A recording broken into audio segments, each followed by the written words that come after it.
আল্লাহ পাক ডাক দিয়ে বলে, পৃথিবীর মানুষেরা রে, আমি আল্লাহ রব্বুল আলামিন তোমাদেরকে জানিয়ে দিলাম, তোমরা শুনে রাখো রে বান্দা বান্দি, এ আমার বান্দা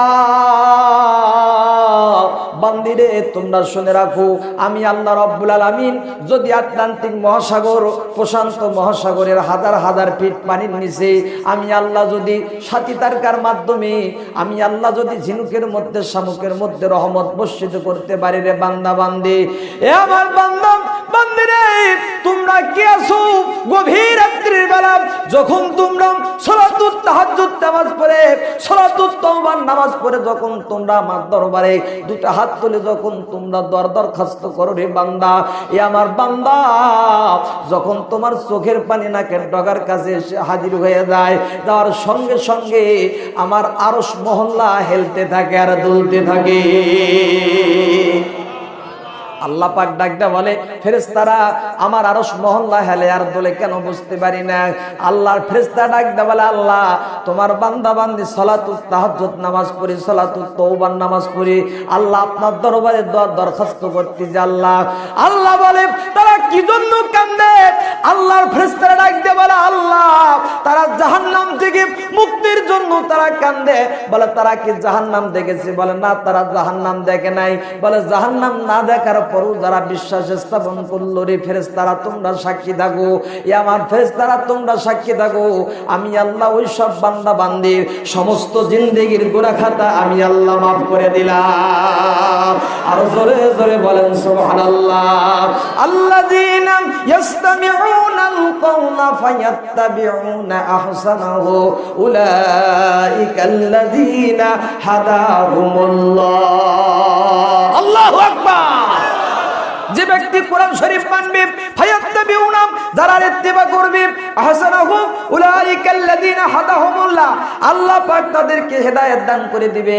শুধু কি তাই নয়, আল্লাহ রাব্বুল আলামিন ডাকতে বলেছেন, পৃথিবীর মানুষেরা তোমরা শুনে রাখো, ওয়াইজা তুলিয়াত আলাইহিম আয়াতুহু যাদাতহুম ঈমানা ওয়া আলা রাব্বিহিম ইয়াতাওয়াক্কালুন।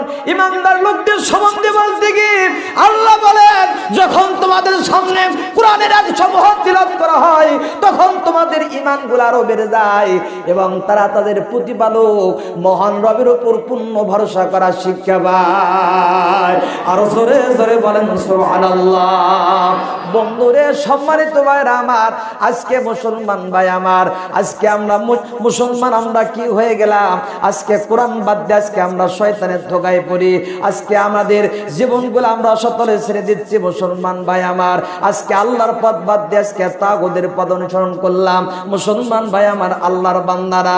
শুধু কি তাই নয়, আল্লাহ পাক ডাক দিয়ে বলেন, পৃথিবীর মানুষ তোমরা শুনে রাখো, আমি আল্লাহ রাব্বুল আলামিন তোমাদেরকে জানিয়ে দিলাম, ইন্না নাহনু নাযালনা যিকরা ওয়া ইন্না লাহু লাহাফিজুন। আমি আল্লাহ কোরআন শরীফ নাজিল করেছি, আমি আল্লাহ হেফাজতের দায়িত্ব আমি আল্লাহ পাক নিজেই গ্রহণ করেছি। জোরে জোরে বলেন সুবহানাল্লাহ। আর জোরে জোরে বলেন সুবহানাল্লাহ। কিন্তু বন্ধুরে, সমস্ত বিশ্বের দিকে তাকিয়ে দেখবেন কোথাও শান্তি নাই, আমাদের বাংলাদেশেও শান্তি নাই। কথা বলেন ঠিক কিনা? আর জোরে বলেন কথা ঠিক কিনা? আজকে সমস্ত বিশ্বের দিকে তাকিয়ে দেখবেন কোথাও শান্তি নাই। কোরআনের কথা বললেই দোষ হয়ে যায়, কোরআনের কথা বললেই জঙ্গিবাদ, কোরআনের কথা বললেই মৌলবাদ। কথা বলেন ঠিক কিনা? আর জোরে জোরে বলেন কথা ঠিক কিনা? কিন্তু সমস্ত বিশ্বে শান্তি নাই। এই যে করোনা ভাইরাসে সমস্ত বিশ্বকে জর্জরিত করে ফেলেছে মুসলমান ভাইরা আমার, আমাদের বাংলাদেশও জর্জরিত হয়েছে করোনা ভাইরাসে। কিন্তু মুসলমান ভাই আমার, এর পরিপ্রেক্ষিতে আমি ছন্দ লেগেছি, বলবো নাকি ভাই? বলবো।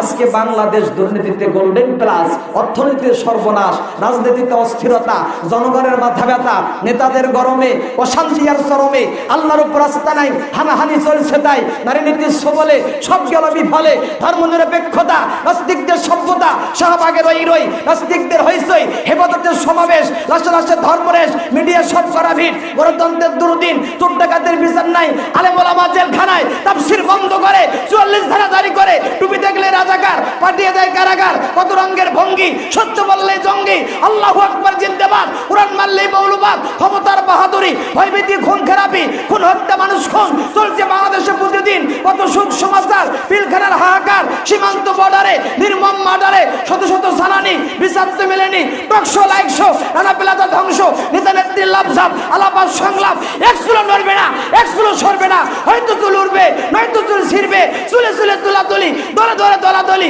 এই হলো হালচাল। সব জায়গায় গীতার ইমান গেল, আমল গেল, শিক্ষা গেল, সংস্কৃতি গেল, মুসলমানদের এই বাংলাদেশ এইভাবে যাচ্ছে শেষ। কথা বলেন ঠিক কিনা?